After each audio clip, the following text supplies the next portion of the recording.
Primero que nada, muy buenas tardes de nuevo.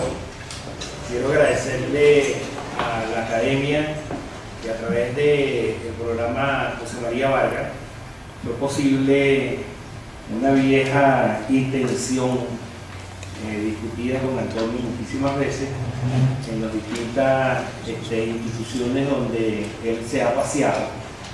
Y finalmente llegó a una donde, bueno, tenemos por lo menos 2 o 3 años haciendo el intento de traerlo para tratar de establecer una colaboración que nos permita, dentro del marco de un programa, poder tener una interacción estudiante-profesor y que él mismo pueda, de alguna manera, interactuar desde el punto de vista de programas científicos con gente del país. Antonio siempre, nunca, desde que se fue, nunca ha dejado de venir, estar ligado al país, estar pendiente. Me consta porque más de una vez lo visité estando allá, en su nueva sede, todavía no lo he ido a visitar. Antonio es licenciado en Química de la Facultad de Ciencias, obtuvo su grado de licenciatura en el año 79. De allí, bueno, surge esa gran amistad entre Antonio y yo, dado que, y es una anécdota muy interesante, el doctor González Cadavid, que en ese momento era mi tutor, entre los dos le llenábamos los bolsillos de su saco, o de papel palín, o de papelillo, o de lo que se nos ocurriese. Y en la tarde, pues, cuando se metía la mano en los bolsillos, escuchamos, ¿qué pasó? Bueno, Antonio luego se va al Instituto Bison y como tutor tuvo al doctor Nathan Charo y obtiene su doctorado. Actualmente él es profesor a partir del año 2006 en la Escuela de Medicina de la Universidad de California en San Diego, en La Joya. Ha tenido un número de publicaciones, entre publicaciones de revistas científicas y capítulos de libros, alrededor de 105 publicaciones.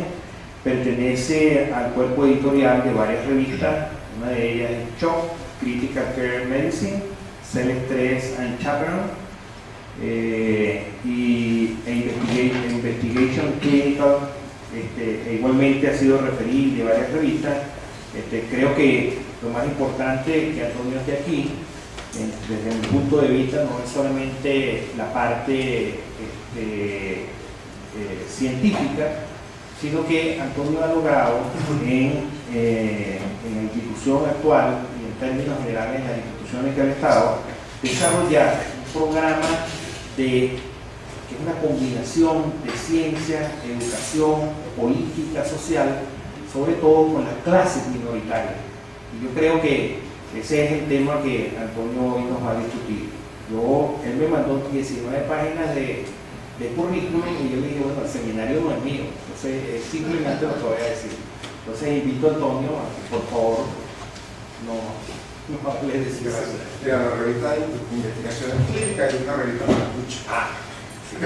Perdón, ahí también, Antonio, su primera presentación pública de un trabajo científico lo hizo en la SOA.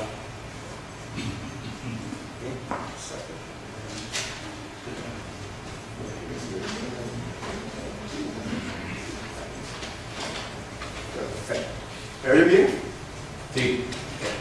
Bueno, es para mí un gran honor estar entre ustedes, especialmente porque aquí hay muchos de mis profesores y es una oportunidad única para decirles un poco lo que ha pasado conmigo después que me fui de Venezuela. Vamos a empezar. Como ustedes saben, si puedo pasar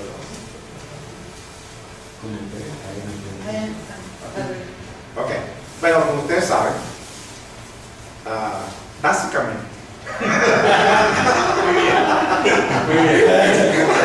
básicamente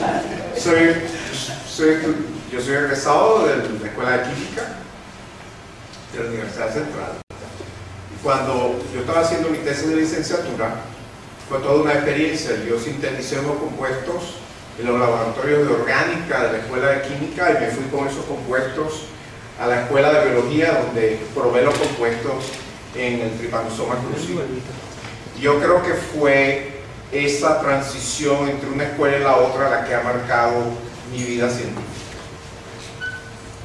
Después que me gradué en Venezuela, yo tenía el deseo de ir al exterior y hacer un posgrado. Y me fui a Boston en busca de posibilidades.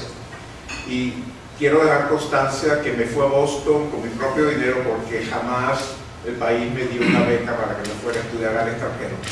Y conseguí una gran oportunidad. Me fui a Israel, a un instituto que es fantástico, el Instituto Weizmann, donde hice mi doctorado en el departamento de biofísica con Nathan Sharon, que es una eminencia en glicoproteínas. Y mi tesis de doctorado fue estudiar las glicoproteínas de la maduración de los linfocitos T. Cuando terminé en Israel, fui me mudé de nuevo a Boston y fui a la Universidad de Massachusetts a hacer el primer postdoc. Y de ahí tuve una segunda gran oportunidad.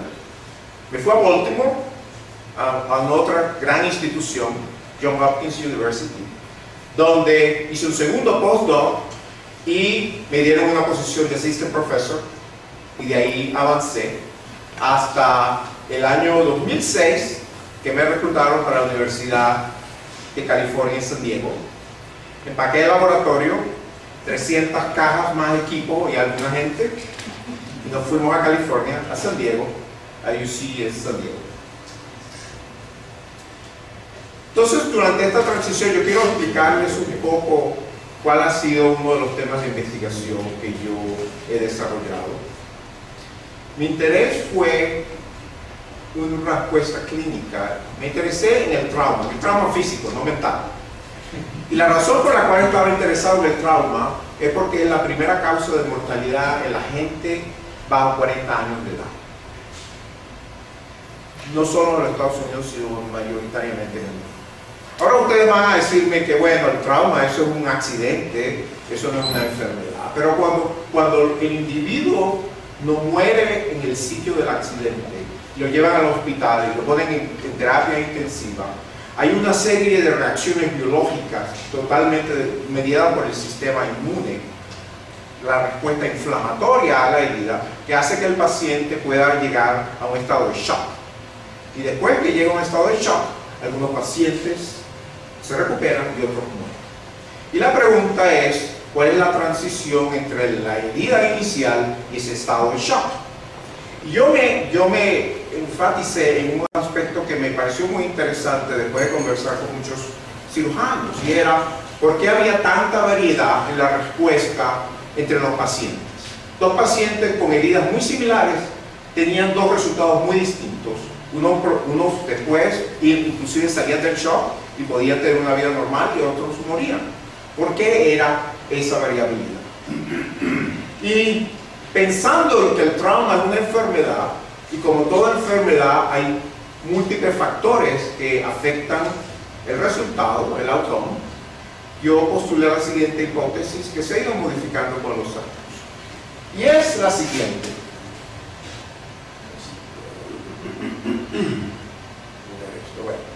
Si no lo enseño acá. La idea es que la respuesta al shock es mediado por tres factores principales. Uno es biológico, genética, epigenética, factores fisiológicos. La otra es el ambiente. Y ahí incluimos, por ejemplo, la nutrición, la microbiota, el tiempo, y finalmente un factor socioeconómico. Lo que quiero hacer brevemente hoy es enseñar algunos ejemplos para demostrar que esta idea realmente tiene sentido. Obviamente nuestro interés es curar a la gente, a los seres humanos, pero a los seres humanos es un modelo experimental extremadamente malo, porque hay mucha variabilidad genética, factores como el fumar y otros aspectos que lo hacen muy malo para hacer estudios biológicos. Y en vez de usar humanos, decidimos usar ratones. Y Y lo que hicimos es tomar, para demostrar que la genética podía ser importante, es que tomamos diferentes cepas de ratones que en sí son homogéneos, pero son diferentes genéticamente de las otras cepas. Y tomamos esas cepas y los inyectamos con una toxina que produce mortalidad, como demuestro en la siguiente diapositiva. Y después que inyectamos los ratones, vemos cuántos de ellos mueren. Lo que encontramos es que los distintos ratones había mortalidades que eran muy variables. Mientras había unos que tenían alta mortalidad, había otros que habían poca mortalidad. Y porque la única variable en este experimento, los animales crecieron en el mismo sistema, comieron la misma comida, estaban todos regulados, la única variable era la genética. Esto indicaba que la composición genética del paciente es importante para el resultado del shock.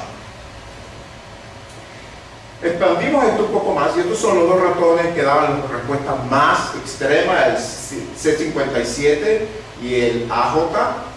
Repetimos de nuevo más experimentos, esos son experimentos de mortalidad. Aumentamos el número extremadamente largo y encontramos que en verdad había diferencias notables.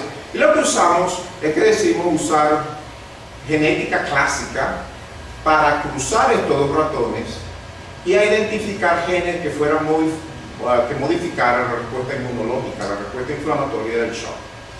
Y haciendo esto, logramos identificar algunos genes que fueron reguladores de la respuesta inflamatoria, como es el scavenger receptor.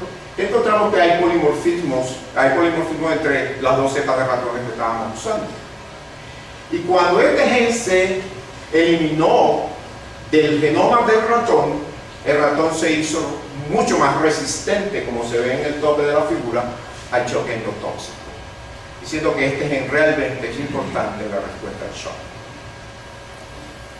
Bueno, nosotros también sabemos que hay diferencias entre los hombres y las mujeres.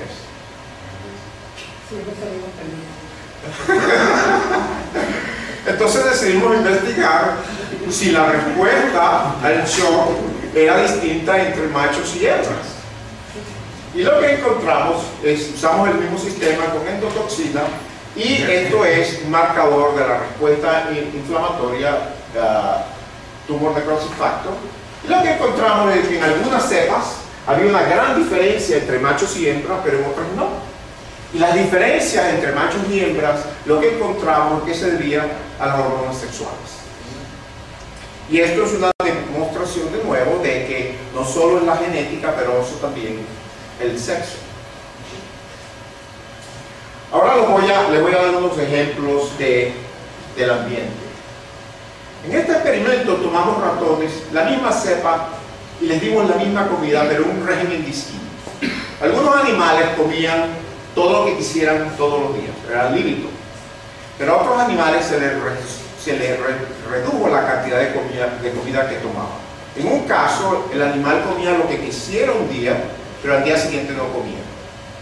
Y en otro grupo, los animales comían un poquito cada vez. Pero la idea es que al final del experimento, todos los animales estaban comiendo la misma cantidad de comida. Simplemente que uno comía un poquito todos los días y el otro comía un día sí y un día no.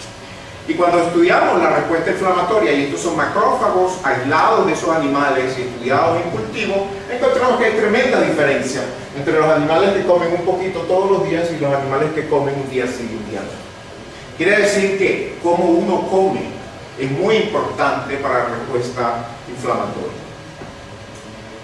Este experimento es producto de muchos experimentos, de muchos meses, en los cuales los animales los inyectamos con la endotoxina. Y aquí están los meses del año. Y fíjense cómo la respuesta de esos animales, y esto de nuevo es uno de los factores inflamatorios, cómo la respuesta de esos animales varía con el tiempo. Y esto no solo se observa en los ratones, hay estudios muy interesantes clínicos. Por ejemplo, en los Estados Unidos, la incidencia de apendicitis tiene un máximo durante el verano. Y parece que hay una relación entre la exposición al sol y la incidencia de apendicitis. Si los mismos estudios se realizan en el trópico, el pico no existe. Entonces hay una importante componente del ambiente. Y el último factor es el social, que es probablemente el más interesante. Se ha encontrado, la diapositiva está un poco cortada, pero se ha encontrado que no la incidencia, pero la respuesta después del trauma de los latinos y los afroamericanos es mucho peor que la de los blancos. Y esto obviamente es un problema grave. ¿Y por qué? Bueno, y esto se ha encontrado en varios tipos de trauma. Y la respuesta es que el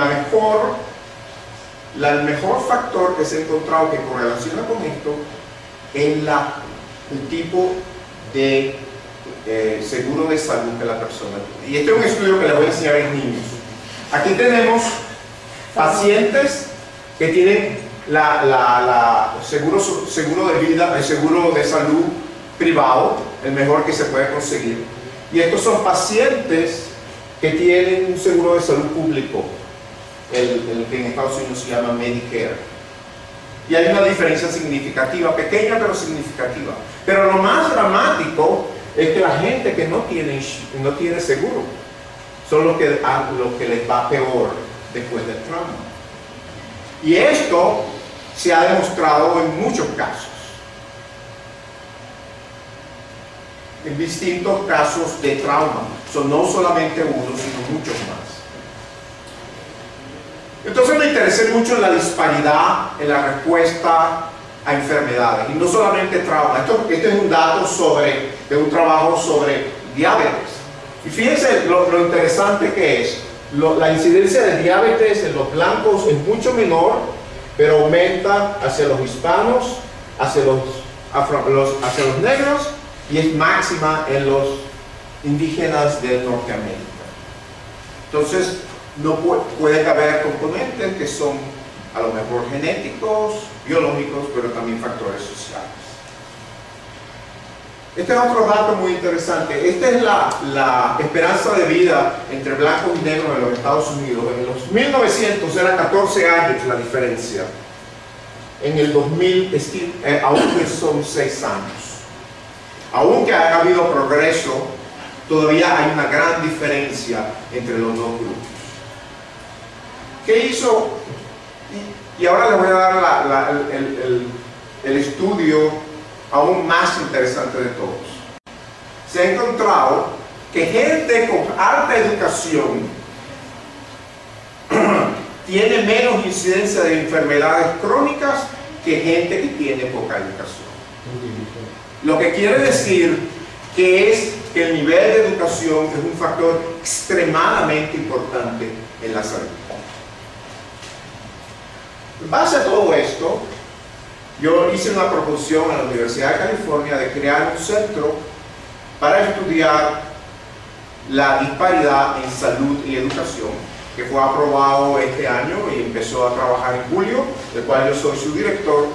Y la idea es buscar las causas de la disparidad entre grupos étnicos, en grupos socioeconómicos distintos, y tratar de encontrar soluciones para reducir esa diferencia entre los grupos étnicos, los grupos socioeconómicos. Y una de las ideas que tenemos está acá, lo voy a decir en inglés, se llama People Empowerment. Y lo que quiere decir es que vamos a ayudar a la gente, vamos a educar a la gente. ¿Cómo lo vamos a educar? Bueno, el sistema es esto que se dice Community Facilitators, la traducción es promotores. Y los promotores, que son muy famosos en los Estados Unidos, promotores de salud, es gente de la comunidad, con no ningún alto estudio, pero es gente que se entrena en la comunidad y que tiene la posibilidad de ir de casa en casa ayudando a la gente de pocos recursos en esos aspectos que están motivados a él. Decidir problemas de salud, qué tipo de seguro necesitan o otros aspectos, educación, calidad de vida, finanzas. Y esta gente, la idea es que va a ser entrenada de manera que use Smart Technology. Van a usar tablets, teléfonos para conectarse con servicios de manera de que ellos puedan recibir inmediatamente una respuesta que le puedan transmitir a la gente. Y nosotros pensamos que con esto va a tener dos aspectos importantes. Uno, vamos a educar a la población que no tiene educación. Y segundo, sin ninguna duda, vamos a reducir los costos de la salud. Y porque menos gente que tenga que usar los servicios de emergencia en los Estados Unidos, que es un gasto extremadamente importante, va a reducir los costos de los hospitales. Además de esto, yo he tenido, como digo, el éxito de otra pasión, y es la de entrenar nuevos científicos. Y cuando yo llegué a la Universidad de California, creé un programa que se llama Mentoring Young Minds in Biomedical Research, que conseguí que fuera subsidiado por el Instituto Nacional de Higiene, NIH. Y la idea de este programa es entrenar estudiantes, motivar y entrenar estudiantes, pero estudiantes de bajos recursos y estudiantes minorities en los Estados Unidos. Y este programa es simplemente una reflexión de mi experiencia personal en la Facultad de Ciencias. Esto es exactamente como yo viví y lo he transformado en un programa que se lo voy a describir en un minuto. Tiene tres componentes, tres fases. Uno es un laboratorio de training para los estudiantes, que en términos militares sería equivalente a un bootcamp. Un proyecto independiente y después un programa de PhD. En el programa de training, lo que hacemos es que tenemos un laboratorio dedicado a entrenar estudiantes que nunca han estado en un laboratorio. Y la mayoría de los estudiantes de bajo ingresos que llegan a UCSD jamás han estado en un laboratorio. No saben que es un laboratorio. Entonces, en este laboratorio lo que hacemos es entrenarlos con lo que yo digo el ABCD de ciencia. Lo primero que aprenden es cómo llevar un cuaderno de laboratorio. Aprenden cómo hacer soluciones, revisamos molaridad y después aprenden a usar la pipeta, aprenden a hacer determinaciones de proteína, Ls de electroforesis, Western blot, aprenden a aislar plásmidos y al final aprenden PCR. Y para aquellos estudiantes que están aún más avanzados tenemos un curso de flow cytometry. Después que los estudiantes pasan por este grupo y los seleccionamos, tenemos el proyecto independiente en el cual los estudiantes van al laboratorio de uno de nuestros mentores en el programa. Y tenemos más de 100 mentores en todos los departamentos de UCSD, desde la Escuela de Medicina, en Biología, Bioquímica y Bioengineering. Y en estos laboratorios los estudiantes van y realizan un proyecto. Al comienzo empiezan a ayudar a uno de los estudiantes o a alguno de los postdocs, pero la idea es que al final termina con un proyecto independiente. Y los recursos del programa son exclusivamente para compensar a los estudiantes, para pagarle a los estudiantes que vayan a hacer los experimentos. Y los laboratorios que los reciben no reciben ninguna cantidad de dinero. Lo hacen por el deseo de ayudar a estos estudiantes. Y muchos de estos estudiantes pasan 1, 2, 3 años en estos laboratorios y tienen la posibilidad de publicar manuscritos, papers, y al final los ayudamos a buscar un programa de PhD en los Estados Unidos. Y en 4 años estos son los resultados que hemos tenido. Todos estos estudiantes han pasado por nuestro programa y fíjense las universidades donde están ahorita haciendo el doctorado: Yale, Cornell, MIT, Duke, UT Southwestern, de Universidad del UC System. Estos estudiantes, si no hubiera sido por el programa que nosotros desarrollamos, no hubieran nunca hubieran sido aceptados en esos programas. Y hasta ahora tenemos un steady state de 50 estudiantes en el programa. Graduamos entre 8 y 10 cada año, entre 8 y 10 entran y así vamos. Pero además de que los estudiantes aprenden a hacer ciencia y hacen ciencia, y van y hacen PhD, también incrementan su rendimiento académico. Y estos son datos preliminares. Aquí tenemos estudiantes, el GPA es el averaje de las notas de los estudiantes que participan en el programa, y en el grupo 1 son los estudiantes que hicieron el curso introductorio, y en el grupo 2 es un grupo equivalente. que no hizo ese curso, y fíjense que hay una diferencia estadística significativa entre los estudiantes que empezaron a hacer el curso y los que no lo hicieron. Y overall, y en general, los estudiantes que participan en el programa tienen unas notas mucho mejores que los estudiantes del mismo grupo étnico que no participan en el programa. Entonces la idea de esto es que no solo los estudiantes están motivados a hacer la ciencia, sino que son académicamente mejores. Durante todos estos años de carrera, yo siempre he tenido mi corazón en Latinoamérica y he entrenado una gran cantidad de personas de Latinoamérica, pero quiero dejar constancia que la mayoría de ellos son de Venezuela. Y también he entrenado estudiantes de origen latino en los Estados Unidos. Pero lo que quiero mencionar es que quiero expandir este número de venezolanos que se han entrenado en mi laboratorio. Para mí esto no es suficiente. Quisiera tener más. Y finalmente, quiero comentar otro aspecto en el cual estoy envuelto, y es en esta sociedad. Se llama Cell Stress Society International. Yo fui el presidente hace 2 años y ahora me nombraron embajador de la sociedad de Latinoamérica. Estamos creando lo que llamamos el capítulo de científicos de Latinoamérica. Cuando hablamos del estrés, no son hitchcockrotes o cháperos, es totalmente cualquier tipo de estrés. Y lo que queremos es unir e intercambiar ideas entre los investigadores latinoamericanos, y vamos a lanzar el primer meeting que va a ser en el 2014 en Montevideo, Uruguay, donde invitamos a los venezolanos a participar. Y la otra cosa que quiero mencionar es que tenemos un journal, Cell Stress and Chaperones, que está dispuesto a recibir los manuscritos de los venezolanos, y ya algunos han tomado ventaja de eso y han publicado en la revista. Lo que quiero decir que en este journal, en el cual yo soy parte del editorial board, vamos a buscar los manuscritos por la calidad científica y no por el nombre o por la institución de donde venga. Y con eso finalizo presentando mi grupo. Como pueden ver acá, nosotros estamos abiertos entre 11 y 10. Muchas gracias.